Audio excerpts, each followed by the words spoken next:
So this is probably going to be the last for sale bike that I'm going to look at this week. I've promised the kids I'm going to look at a couple of their bikes for them, and then they can have a ride this weekend. Now then, it's a Bultaco Pursang 250, and I believe it's a Mark 10. I'm never 100% certain about these things with Bultacos, but I will double check. There's the frame number, if anyone else can shed any light on this for me. Now, what I'm going to do, because when I picked it up, thinking it was going to be a nice, easy bike to sell, I checked that the engine turned over and the kickstart moves, but there is absolutely zero compression. So I want to investigate that. I'm going to take the seat and the tank off, take the exhaust off, have a look up the exhaust port, see if I can see anything in there. If not, whip the head off. In fact, I may just whip the head off straight away because it may well be easier. So that's what I'm going to do. Okay, so to get the head off, I really want to take the exhaust off as well. It'll just make it a lot easier. But to do that, I can't get the exhaust off without taking the coil off. So before I did that, I wanted to check whether there was a spark. So there is. Very difficult to see on the film. But what I also did was I slowly moved the Kickstarter, and you can see the piston going up and down there. So I'm going to continue taking the head off, and then I can measure the clearance between the barrel and the piston. I can also see if there's a ring stuck or anything like that, and then either I can then look for a new piston, look for a new ring, get it rebored, try and free the ring up, something like that. You don't know until you open these things up, so that's what I'm going to carry on doing. There we go, I've got the head off. So what I can see is it's a 0.25 over bore piston that's in here. And I don't know if you can see, I mean the head gasket looks quite old, so maybe that could do with a bit of a clean up and being re-annealed, which is like heating it up and then cooling it down to give it back its squish. But I don't know if you can see, the bit I'm talking about is the gap between the piston itself and the wall of the cylinder. So you can see like a little lip there, and that little lip is where the ring sits. Now, because it just looks as though there's quite a big gap there to me, so what I'm going to have to do is I'm going to have to take the barrel off, take the piston out, and check the clearance between the piston and the cylinder itself, because the cylinder looks as though it's been relatively recently honed. It looks in good condition.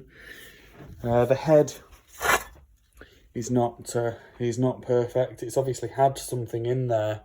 Maybe that looks like a piece of ring that's so maybe it's had a snagged ring that's come loose, and then it's damaged the head, and then maybe, well, I don't know. It's difficult to tell, but that definitely looks like a piece of ring that's been hitting the head, and that head could just do with a bit of cleaning up, really, just to sort the combustion area out, because those marks won't be helping it. But the lack of compression is nothing to do with that, and it's more to do with the piston to cylinder clearance itself. So I'm going to carry on and do that, and I'll video my findings. So a couple of things I've noticed here. Someone's made their own base gasket here, which it doesn't fit. It doesn't fit the contours of the crankcases at all. So that's not going to help. Then I've noticed on the piston, you can see where there's been combustion blowing by the ring. So that would suggest that it is going to need a new a new piston. The barrel itself does look good, and it's a steel bore, so that can be rebored. It's not nickel-sealed.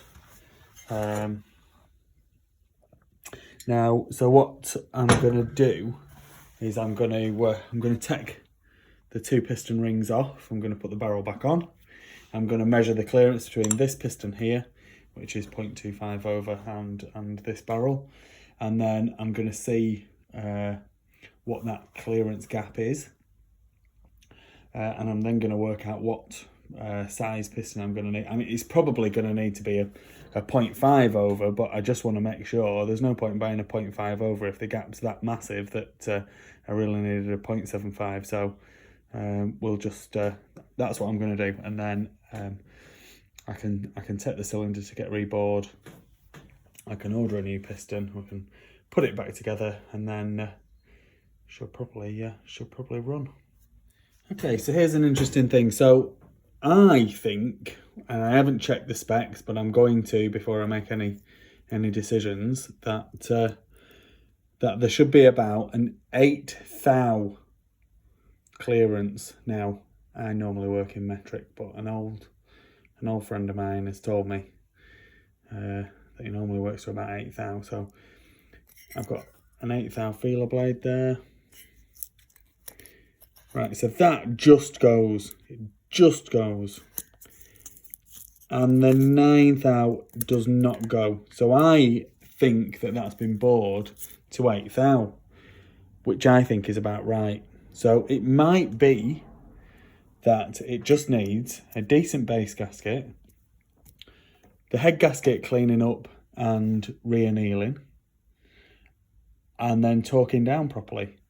That is a very feasible possibility, or even a new set of rings. So maybe I can locate a set of rings, because I mean the piston. Just give me a second. Okay, so I know this isn't the exact way to do it, but all I'm looking for is to see whether it's within its kind of serviceable limit. So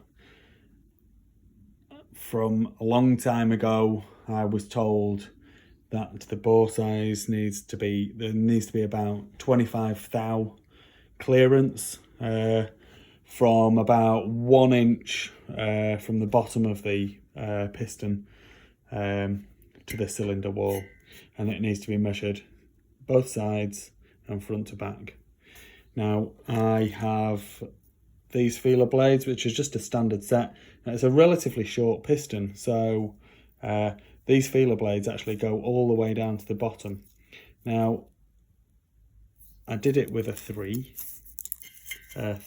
so 30 thou over, and that goes all the way to the bottom, both sides. It's difficult to do this with holding the phone. Both sides, front and back. So what you're looking for is basically, this test that I'm doing is to see if it gets stopped at any point, and if it does, the pistons are tapered, so they get wider nearer the bottom. So if it does get stopped, then that means it's run out of clearance. So that's a 40 thou. So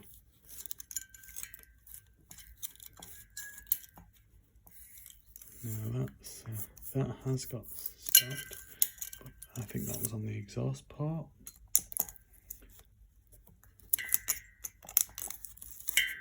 But you can see that 40 thou is going all the way down to the bottom, and the 50 thou is also. So I think this means this bore is out of its serviceable limit. So that means I need a new piston and new rings, and that'll give it less of a clearance, which will mean the compression is good.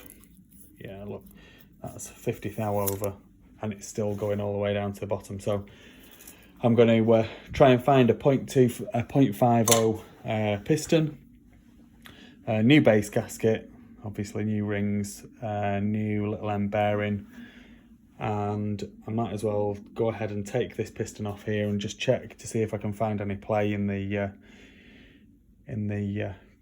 rod, which hopefully I won't, and then hopefully we can get a new piston, new gasket, new little end bearing, and hopefully this will go back and then go back together, and then it'll hopefully run. So so the rod, it's not sideways movement that we're looking to determine, it's the up and down movement. So I can't feel any up and down movement in there. In fact, the rod looks good. It looks like that's a relatively new main bearing. So literally, like I say, base gasket and a piston I'm after, and I need to get the cylinder rebored when I've got the piston, and then we should be able to make this run.